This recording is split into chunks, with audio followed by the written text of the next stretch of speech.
Freakonomics Radio is sponsored by Hotels.com. Hotels.com gives you access to hundreds of thousands of hotels worldwide. And when you join for free, you can save up to 20% instantly with member prices. Plus, every stay earns rewards. So when you book one trip, you're already lowering the cost of the next one. Hotels.com is simple, rewarding, and designed to help you get more out of every stay. Sign up for free and book today. Hotels.com. It's all in the name. Freakonomics Radio is sponsored by Amica. You know what they say, if you want to go fast, go alone. If you want to go far, go together. So go with Amica and get coverage from a mutual insurer that's built for their customers, one that looks after what's important to you together. Auto, home, life, and more, coverage that fits your unique needs. Amica helps you protect what matters most. Visit amica.com and get a quote today.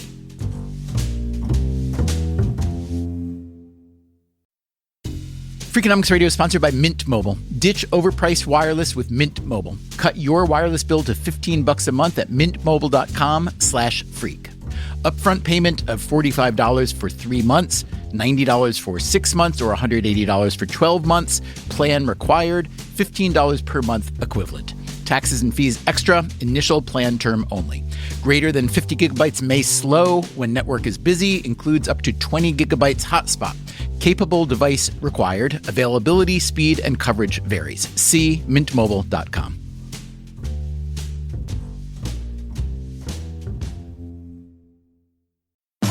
Hey there, it's Stephen Dubner. I recently launched a spin-off podcast with my behavioral psychologist friend Angela Duckworth. It's called No Stupid Questions. How satisfied are you with your life? How do you hack the happiness curve? How do we explain increasing rates of depression? Are you suggesting that young people are unrealistically optimistic? Are you a hard worker? Marx said money is everything. Freud said sex is everything. And Einstein said everything is relative.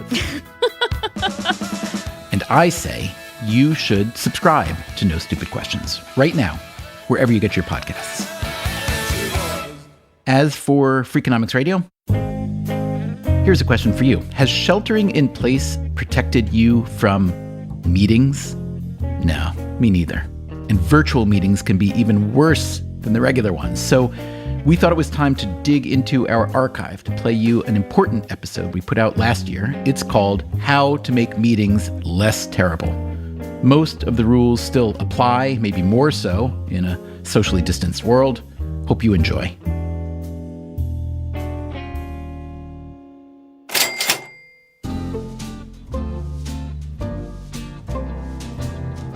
I'd like you to be particularly open-minded today. I'd like you to entertain the possibility that two absurdly disconnected stories may in fact have a deep connection, and that if you're willing to see it through, this connection may yield insights that substantially improve your life. Or not, but let's try. The first story is set in the Okavango Delta in Botswana. The Okavango is absolutely beautiful. It's the world's largest inland delta. So it's surrounded by desert, and it's this kind of emerald jewel in the middle of sub-Saharan Africa. Hallie Walker is a PhD student. I study behavioral ecology at the University of Idaho. When we spoke, she was in Mozambique. Yeah, right now I'm studying 3 species of spiral-horned antelopes. In the Okavango, Walker was studying a species known as the African wild dog. So what's amazing about this study site is these dogs have been followed for 25 years. So they are raised with vehicles right there, and they're so habituated, they really don't recognize the vehicle. This allows the researchers to get close enough to record really good video. So the recordings are pretty intimate. In the videos, the dogs lie around, keeping cool in the shade. Sometimes they pile on each other and play, and sometimes the dogs make these strange sounds. It is really odd. The sounds that they make are unvoiced, kind of like sneezes. Here's what it sounds like. The sneezes really only happened in those rally events that I was observing. And what is a rally event? Yeah, a rally is, African wild dogs are incredibly social animals. So they spend their whole lives in packs. In each pack, there are dominant dogs and less dominant dogs. Let's say the pack has just been lying around and the dominant dog gets up. And he greets other dogs, just like your dog greets you when you get home from work. They try to recruit other pack members to stop resting and sleeping in the shade to go hunt. And it either ends in a successful rally where the whole pack leaves the resting site and goes to hunt, or an unsuccessful rally where they lie back down. And the sneezes, remember? The sneezes really only happened in those rally events.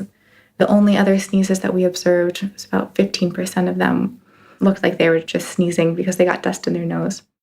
So what did the sneezing have to do with the rally events? Were they some kind of communication? Well, consider our second story. It's about this person. Priya Parker, and I'm a group conflict resolution facilitator. How does one become a group conflict resolution facilitator? One grows up in a complicated family. Specifically, Well, I'm biracial. I'm half Indian, half white American. And when I was 9, my parents divorced and they both remarried other people who were kind of radically different from their original marriage. And they had joint custody. So every 2 weeks, I would go back and forth between these two households. And my mother's household was a kind of Indian and British, Buddhist, atheist, agnostic, liberal, democratic, vegetarian household. And my dad and stepmother are white American, evangelical Christian, conservative, Republican, twice-a-week church-going family. And I was part of both families. So plenty of opportunity for conflict resolution in a family setting.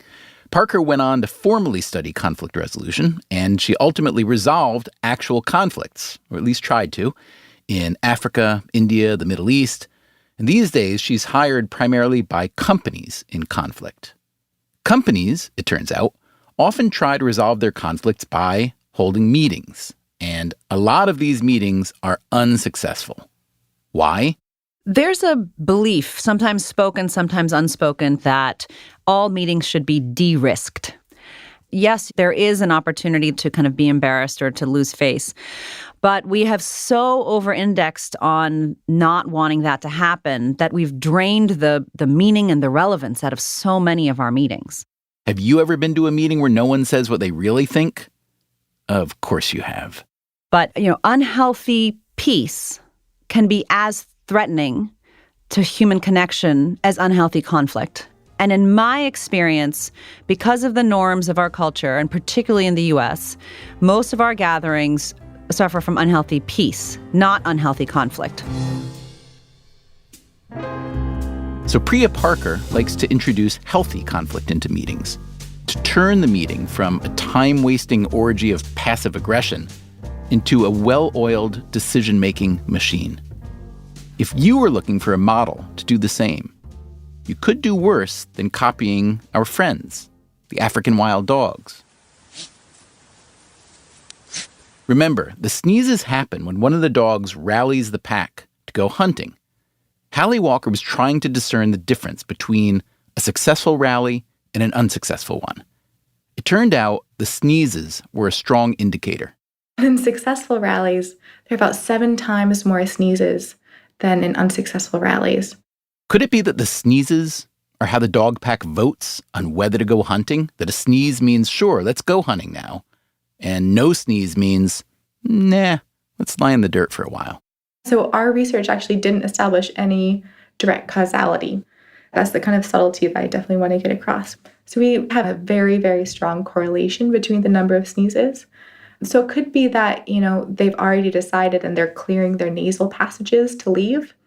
It is a cue. We know for sure that it's a cue, but we don't know for sure that it's a signal, if that makes sense.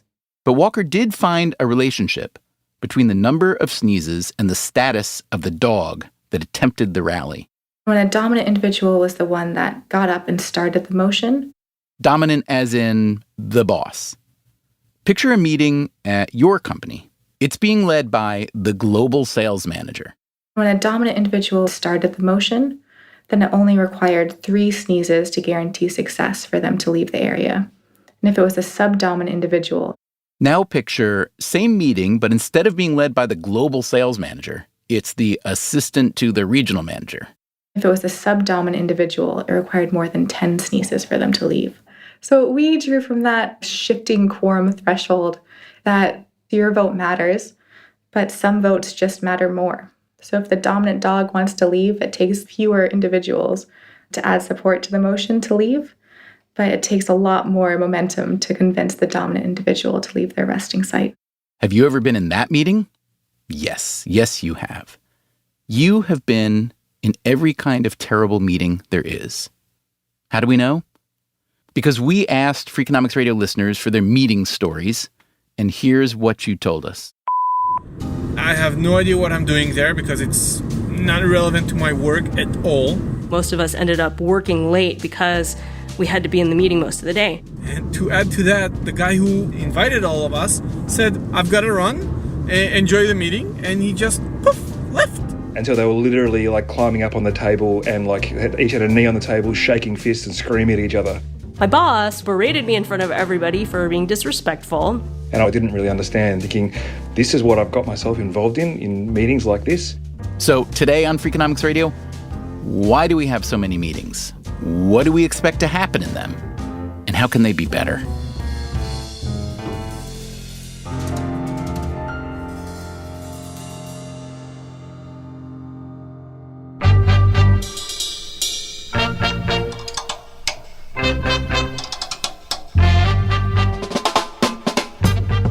From Stitcher and Dubner Productions, this is Freakonomics Radio, the podcast that explores the hidden side of everything.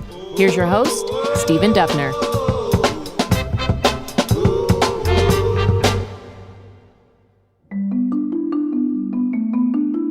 There are, of course, many kinds of meetings with different rules and customs and outcomes depending on where they're held and with whom. You've got community board meetings and family meetings and the weekly floor meeting in a college dorm. You may belong to a knitting club or a rugby team or a religious group that meets regularly.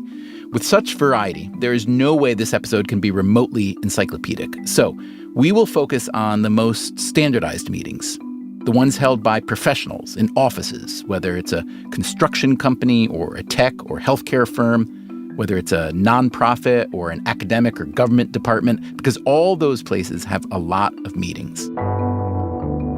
The best estimates suggest that there are around 55 million meetings a day in the U.S. alone. That's Steven Rogelberg. Most professionals attend approximately 15 meetings a week. He's an organizational psychologist at the University of North Carolina, Charlotte. And as you move up the organizational hierarchy, individuals spend more and more time in meetings. He's written a book called The Surprising Science of Meetings. Basically, it's the examination of meetings as a workplace phenomenon, trying to understand why they go bad, trying to understand the dynamics that emerge in meetings, and trying to figure out how to make them better. Which is important because, again, 55 million meetings a day. And it's not a surprise to find the executives spending, anywhere from 50 to 90% of their time in meetings. So does that fact mean that the people who end up running companies or institutions are basically the people who are good at meetings? Oh, I wish that was the case. But no, that does not appear to be the case. Some of the research I do looks at satisfaction with a meeting. And if you survey people immediately after a meeting, one person is invariably more positive than everyone else. And this one person is the meeting leader. The person who's leading the meeting says, hey, this is really good. And why wouldn't they feel that, right? They're controlling the whole experience. They're talking the most. So they're like, hey, this is nirvana. But everyone else is reporting much more negative experiences.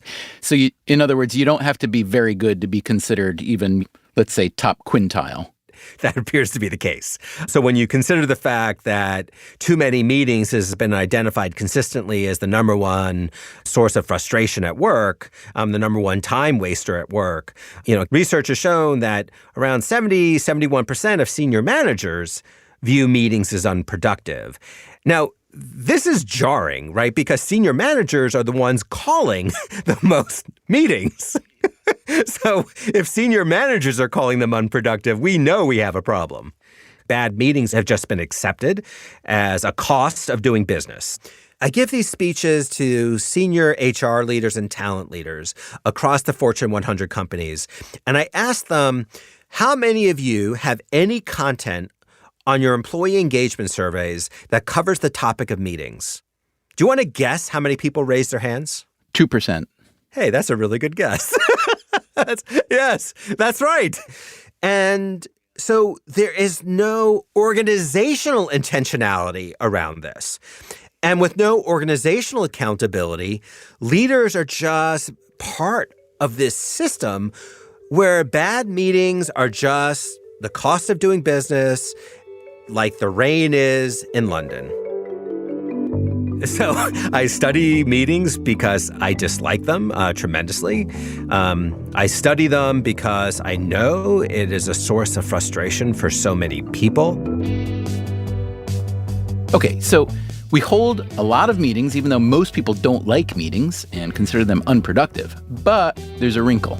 Well, we know from the research that people actually want to have some level of meeting activity per day. That if you ask people to design their perfect day, it's very rare that they say 0 meetings. And this shouldn't be a big surprise. We know from social psychological research that humans are inherently social creatures. And so there's value of interaction and engagement with others. So maybe we pretend to dislike meetings even more than we actually dislike them. In any case, just about everyone agrees that meetings could use some improvement. So let's start by taking a step back and asking, what is a meeting exactly? A meeting is a gathering, let's say 2 or more people, who assemble for a purpose that's ostensibly related to the functioning of an organization or a group. All right, that sounds pretty sensible. Meetings seem to be a communication event that is basically neutral. That's Helen Schwartzman, an anthropologist at Northwestern University. It's just a place where you come together, you have a problem, you solve it. You have a decision to make, you make the decision, you whatever. And when you actually study organizations, you find that that's not really the way that it works. In 1989, Schwartzman published a book called The Meeting: Gatherings in Organizations and Communities. I would say that meetings are the organization, which is to say that instead of having the meeting as a place to solve problems, we need to have problems and crises and decisions to produce meetings. We actually have vastly superior technologies to do exactly the things that people say go on in meetings. That is Jen Sandler, another anthropologist who studies meetings. She's at the University of Massachusetts Amherst. So the question of why we continue to meet becomes really important. So one answer to that is that we don't need to. And the other answer is that that's not what meetings are for.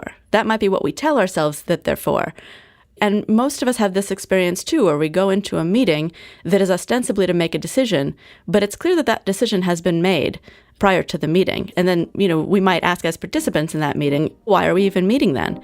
We're meeting maybe to legitimize that decision, or for somebody to say that that was a collective decision, even though it wasn't. Okay, it may not come as a shock to you that meetings do not always serve their advertised purpose, or that there was barely a purpose at all. We heard this sentiment from several listeners, including here, Michael Conklin, who used to work in the oil and gas industry. After coming back from a short vacation, my boss came into my office frantically and said, "You just missed 3 meetings in the last 2 days."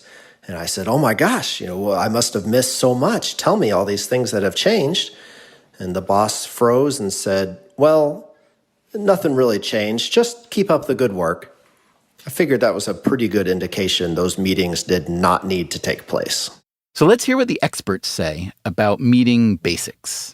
Establishing a goal, setting an agenda, deciding whom to invite, even determining the length. What would you guess is the average length of a meeting?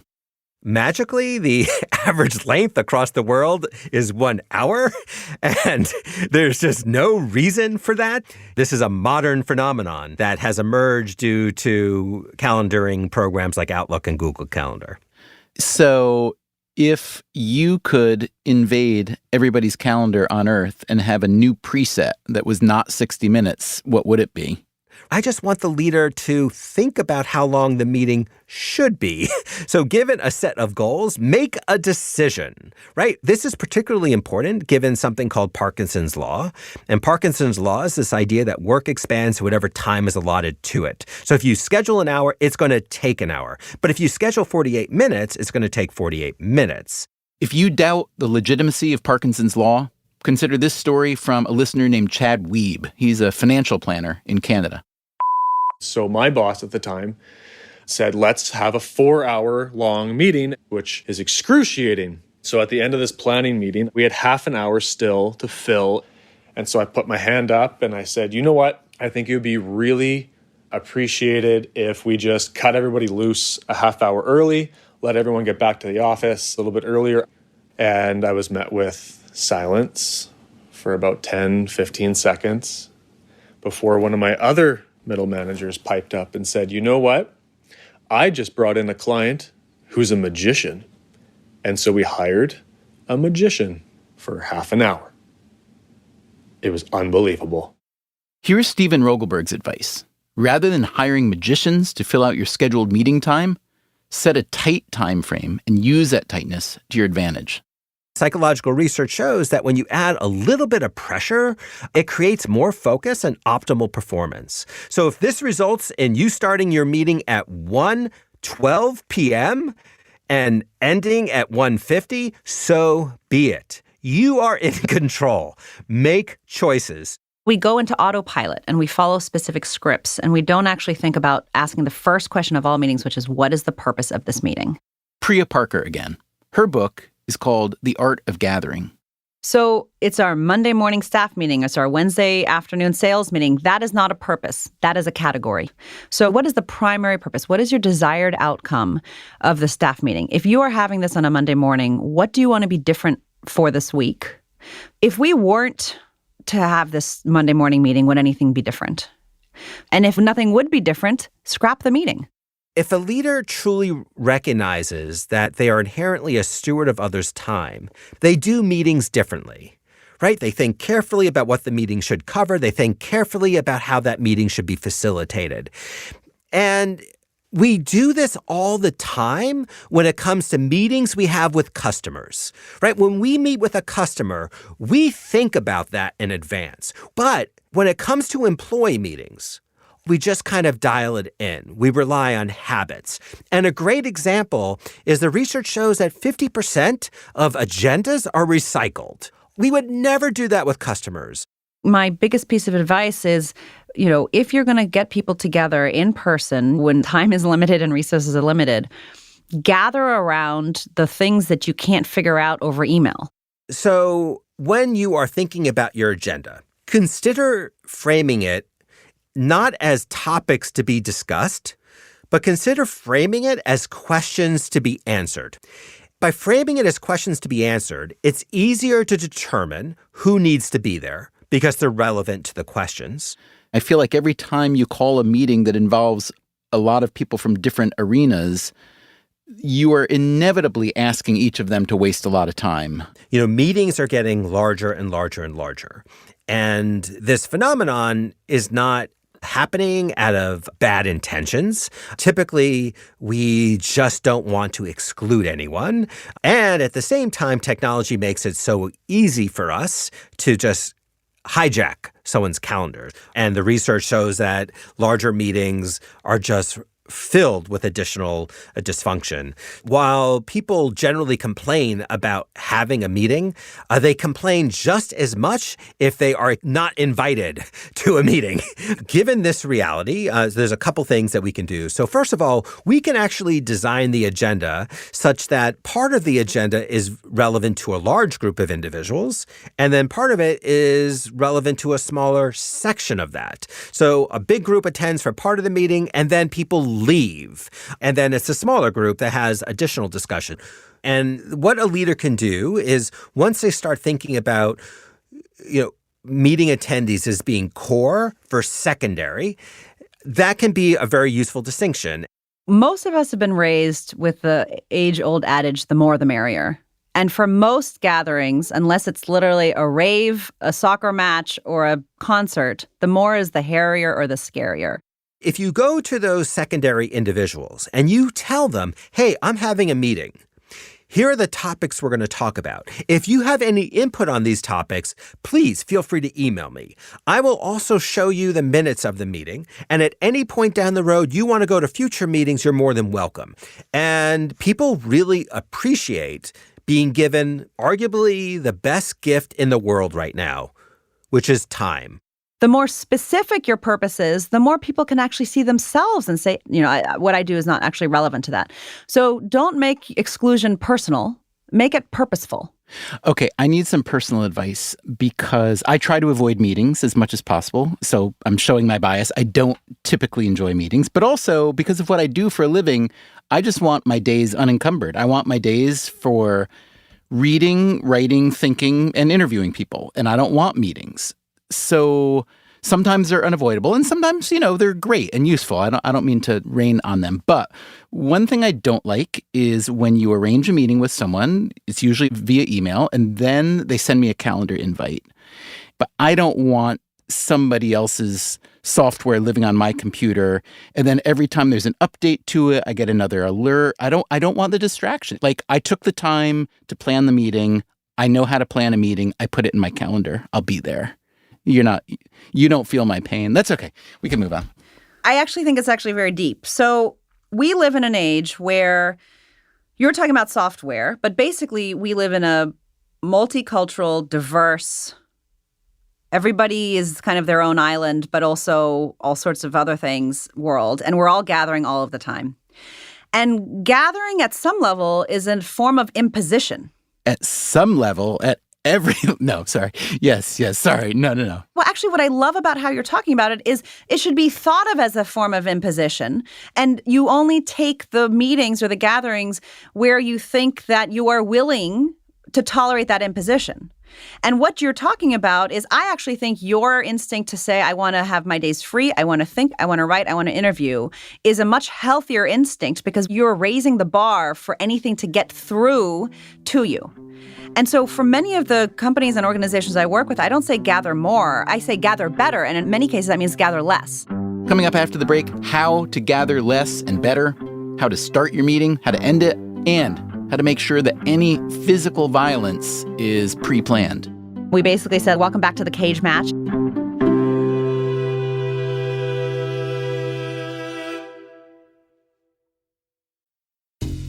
Freakonomics Radio is sponsored by Cash App. Bitcoin is often talked about as an investment, but it was built to be used. With Cash App, you can actually do that. Send Bitcoin instantly, pay at local Square businesses that accept it, or move it to your own wallet whenever you want. It works more like real money and less like something locked in an account.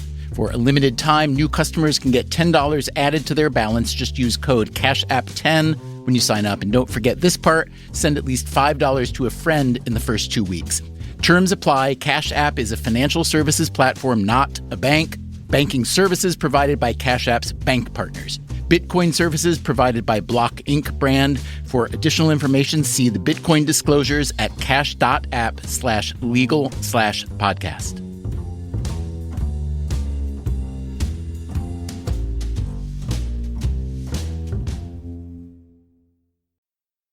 Freakonomics Radio is sponsored by Figure. Did you know that 40% of homeowners own their home outright? If that's you, don't let your equity sit idle. Tap it with a home equity line of credit.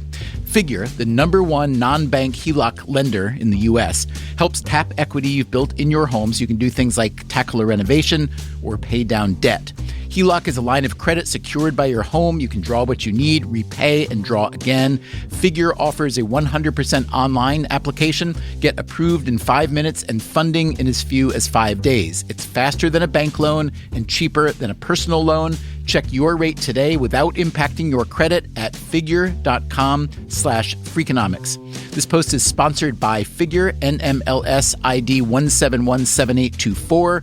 Figure is an equal housing lender. For more information about their licensing, visit nmlsconsumeraccess.org. Figure's HELOC is subject to credit approval and terms apply. Freakonomics Radio is sponsored by Ozempic.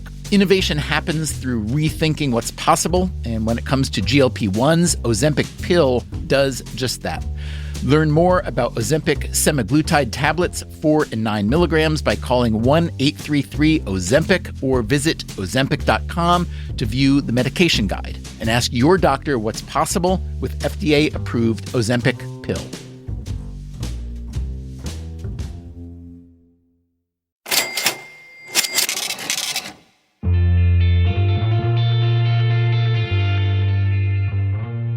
Stephen Rogelberg, an organizational psychologist, and Priya Parker, a group conflict resolution facilitator, are trying to make your meetings less terrible. Okay, so how should you start a meeting? First example, how not to start. So it starts late. A person arrives 10 minutes late, and then the leader says, okay, we can start now. Or worse yet, it's the leader herself or himself that shows up late. And then they start the meeting with a whole bunch of news and announcements, things that clearly could have been communicated in other mechanisms. Then the leader says, I have a really important issue to talk about. And they start talking about that issue, and they dominate the discussion. And then another person in the meeting starts to dominate the discussion. And next thing you know, the leader looks at her or his watch and says, oh, gosh, we're out of time. But you know what? Let's run 10 minutes after the meeting time just to see if we can close the loop. And says, okay, look, I've heard from you all, but in effect, they've only heard from one or two people. And the other people either didn't have a chance to speak or were completely irrelevant to the discussion. So the meeting ends 10 minutes later than it should. The leader thinks that there was a good decision made, but no one else feels that way. And they go back to work and they go, oy vey, what just happened? It's called meeting recovery syndrome. And so what we find is that when people have bad meetings, they don't necessarily just leave it at the door. It sticks with them. They ruminate, they co-ruminate, and they even report it negatively affecting their productivity after the meeting. Or you could start your meeting like this. Don't open it with logistics. Open it, spend the first 5 or 10 minutes connecting people in a specific way. Here's an idea Parker got from someone who ran a weekly staff meeting. She started her meetings by saying, let's everybody do a rose and a thorn, which is sort of this old exercise of like, what's the best part of your week? What's the worst part of your week? And just the first 10 minutes, the rest of the 50 minutes was used for, business, quote unquote.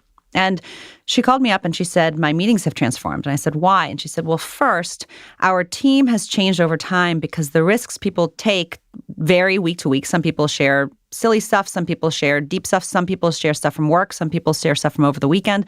It's actually changed what's allowable in the conversation. She's like, but the second thing that has been most interesting is I didn't realize this, but people have started to say more real stuff in the context of work. Because by starting the meeting with including a thorn as the base default, I didn't realize I was playing a role as cheerleader. And they didn't think that I could handle or wanted to have 50-50 thorns. And so it's changed the norms of what's acceptable and what we talk about for the rest of the meeting. So Priya, you write that businesses tend to, quote, run on a cult of positivity. What do you mean by that and how do you counter it? Whether it is panels that are asking guests to talk about all of their successes or launch a product, or whether it is a meeting in which you're talking about how wonderful or how great things are. And so part of the unwinding of the cult of positivity is to go back and ask, what is the purpose of this gathering? And often positivity prevents progress. Talk about the difference between generous authority and ungenerous, or as you term it, imperious authority. Part of the role of a host is to practice generous authority.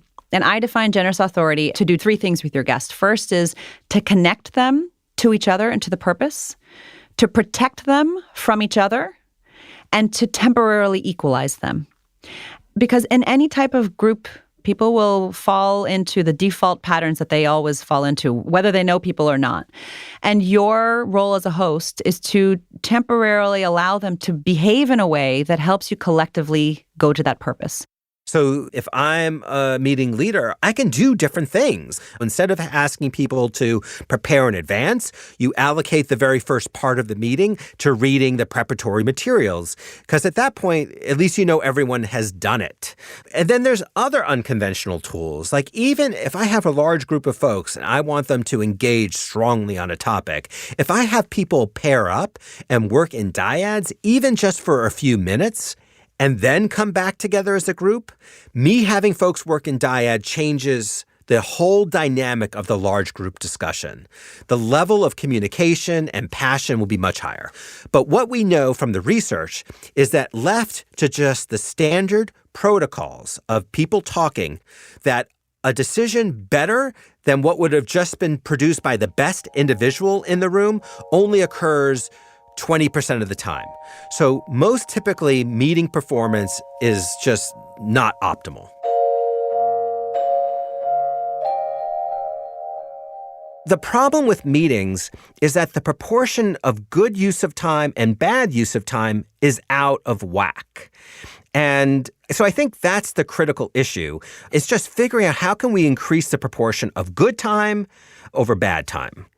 Good time is when the attendees of the meeting are interacting in a genuine way such that the decisions and solutions being generated might surpass what any one individual could have done by themselves.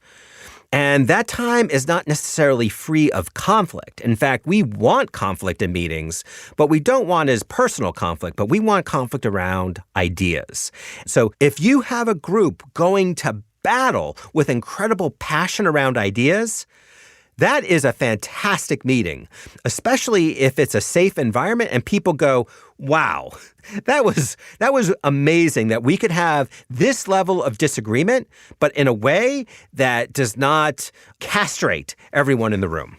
Or, as Priya Parker put it earlier, unhealthy peace can be as threatening to human connection as unhealthy conflict. And most of our gatherings suffer from unhealthy peace, not unhealthy conflict. So sometimes Parker has to invent some healthy conflict. I was brought into an architecture firm, a 70-years-old architecture firm, to figure out their vision for the future. And they were debating whether to maintain being an architecture firm, which meant, in their case, whether to continue to be like bricks and mortar building buildings, or whether to pivot and become a design firm. And there was real disagreement in the firm, but you wouldn't know it by being in the room. And anytime someone would say something even related to one of the possible visions, everyone else would shrink back, right? They weren't willing to go there, and it was very polite. So during the coffee break, my client said to me, he literally whispered to me, "Priya, we need more heat." And so we paused and thought, okay, basically the norm of politeness in this context is too strong for good controversy to happen through the way they normally meet. And so we quickly, in Photoshop, took two of the photos of the architect's head and slapped them on like wrestlers' bodies. We printed them out and put them on two walls. One side was the head, meaning design, and the other was the body, meaning the future would be architecture, bricks and mortar. And the architects came back, and we basically said, welcome back to the cage match. In one corner, I was kind of like the MC. I was like, in one corner, you have the body, in the other, you have the head. And fortunately for us, the two architects were game. And so they started like jeering and like, raising their hands over their shoulders. We assigned coaches to each of the sides. They threw white towels around their neck. We played the Rocky music, right? We interrupted the script. And I said, each side has 2 minutes to say the strongest possible argument for the future of the vision of the firm, whether it's architecture or design. And then they get 2 minutes for rebuttal. And everybody else, this was the key insight, everybody else has to physically choose a side. No neutrality and no wallflowers. And what that did was it broke the norm of implicit consensus, which there wasn't. And what was the outcome of this architect cage match? So at the end, the group voted, and the best argument was the body. And was that choice considered binding?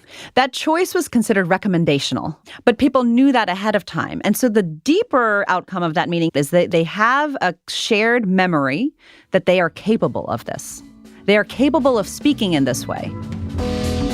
In any room, there's kind of troublemakers and smoother overs. And the troublemaker plainly says, what I learned today is that we have too many meetings. That's the nature of the troublemaker? Well, the troublemaker is a really useful role. Would you think of yourself as a smoother over or a troublemaker? Who, me? You haven't figured that out by now? I'm plainly the troublemaker. So I think in healthy contexts, if you share a common purpose, troublemakers, quote unquote, can actually be really helpful. And one of the things that I often do in groups is have people raise their hand, who's a troublemaker, who's a smoother over, and then I ask, who's both? And people who are both, and there are always a few in a group, are the ones who are most likely to be part of transformational conversations. And that's because as a troublemaker, you're willing to poke and prod, and you're not afraid of a little heat. But as a smoother over, you're also interested in repair coming together. And going back to our earlier conversation, most human connection and gatherings suffer more from unhealthy peace than from unhealthy conflict. And in those contexts, if you're a group of smoother overs, I can diagnose immediately that this is a very unhealthy place.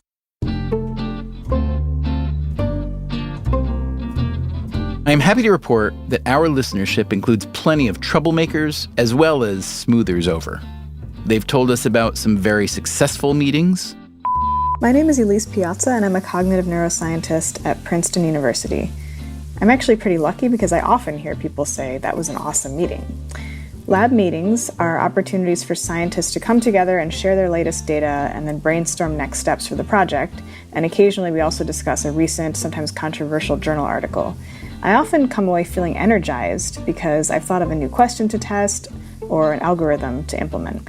And sure, maybe science is inherently more fun and exploratory than other careers, but I think one of the reasons these meetings are so effective in general is that people with distinct skills and perspectives are coming together with the shared goal of helping their colleague improve. And we heard about some less successful meetings. Hey guys, my name is Al. So one of the worst meetings I've attended was when I was working on my startup. We came together for our weekly team meeting, and the goal was to come up with new ideas for our mobile app. And we just ran into a creative block. We weren't coming up with any good ideas. And I forgot whose idea it was, but one of my teammates suggested that we go outside and smoke some weed to get more creative. So we went behind the building, like in the loading dock. All this got really high. And smoking weed was supposed to make us more creative, but in reality, it just made us really unproductive, and we just started hanging out and joking around, and I guess it made us better friends, but it wasn't really a great meeting. We also heard from some listeners who've taken an entirely different path. My name is John Cosgrove, and I live in Minneapolis, Minnesota. I moved here from Ireland 20 years ago. And about 7 years ago, I started a company, ironically, in the meetings and events industry. And in the last 7 years, we have not had a single meeting. And our company seems to be running very successfully. Indeed, the reputation of meetings is so poor that many people simply avoid holding them. Mark Cuban and Elon Musk, for instance.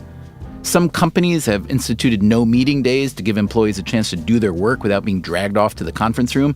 But still, 55 million meetings a day in the US, that's the reality. Steven Rogelberg has found some other small measures to alleviate the pain. Snacks, of course, getting people to switch out of the usual seats, using anonymous surveys so people can raise objections without fear of reprisal. The research shows that just asking attendees to rate a meeting raises the quality of meetings at that firm. And what about when people sit through meetings staring at their phones? One of the counterproductive behaviors we focused on was this idea of multitasking and really trying to understand why people multitask, despite the fact that clearly it tends to bother others. But then the other piece of it is multitasking as a coping mechanism. When an employee walks into a meeting, they are relinquishing control. And so how can you get that control back? Well, you can daydream, you can make lists, or you can multitask. And so that's how you can reclaim your power. So one of the techniques is trying to build a break in the middle of a meeting. So if I tell them, hey, I promise you in 30 minutes you can check your phone, that's going to help put their minds at ease. And one final important thing, how do you end a meeting? First, issue a last call. So the same way that a bar has a last call, they flash the lights or you literally say last call. And most meetings, most gatherings don't end. They stop, right? We run out of time, then everyone scatters. You know when to end the meeting because the questions have been answered. And if you can't come up with any questions, you shouldn't have a meeting. But then to help people understand when we go back out into the world, who's doing what was decided here, and are we all aligned? People want to feel that their time was well spent. And this becomes a cue to tell you that indeed it was. If you know you have absolutely answered these compelling questions, then you leave there saying, I accomplished something. And to have a good memory at the end, which is what do you most want people to remember? And don't end on logistics. End on what you want people to remember. All right, job done then. Thanks, Priya Parker and Steven Rogelberg. Thanks to our anthropologist and behavioral ecologist friends, and the African wild dogs, of course. And a big thanks to all the Freakonomics Radio listeners who sent us their meeting stories. I hope some of these stories prove useful now as well as when we all return to face-to-face meetings. Coming up next time on Freakonomics Radio, as you know, COVID-19 has driven unemployment up to historic levels. The true unemployment rate is probably around 19-20% right now. So how does reemployment happen? We go looking for winners, losers, and any signs of good news. I can make that glass a little more half full. For some people, like former presidential candidate Andrew Yang, the solution is obvious. So we need to adopt universal basic income today, right now. That's next time. In the meanwhile, take care of yourself and, if you can, someone else too.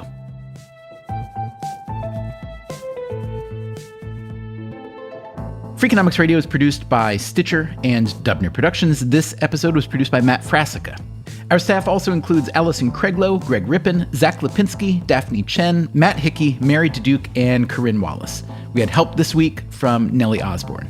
Our theme song is Mr. Fortune by the Hitchhikers. All the other music was composed by Luis Guerra. You can subscribe to Freakonomics Radio on any podcast app. Our entire archive can be found exclusively on the Stitcher app or at Freakonomics.com, where we also publish show notes and transcripts, and you can sign up for our email newsletter there. If you'd like to reach us, our email is radio@Freakonomics.com. As always, thanks for listening.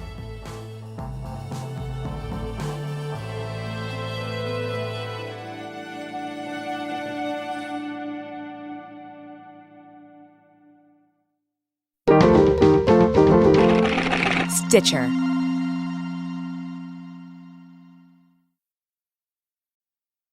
Freakonomics Radio is sponsored by Ozempic. Innovation happens through rethinking what's possible, and when it comes to GLP-1s, Ozempic pill does just that.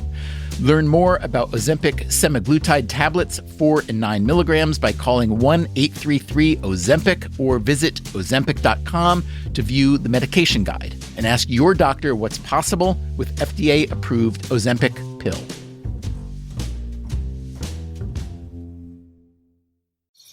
Traditional home security only alerts you after a break-in, and that's too late. Simply Safe is changing that. Stop. This is Simply Safe. Police are on the way.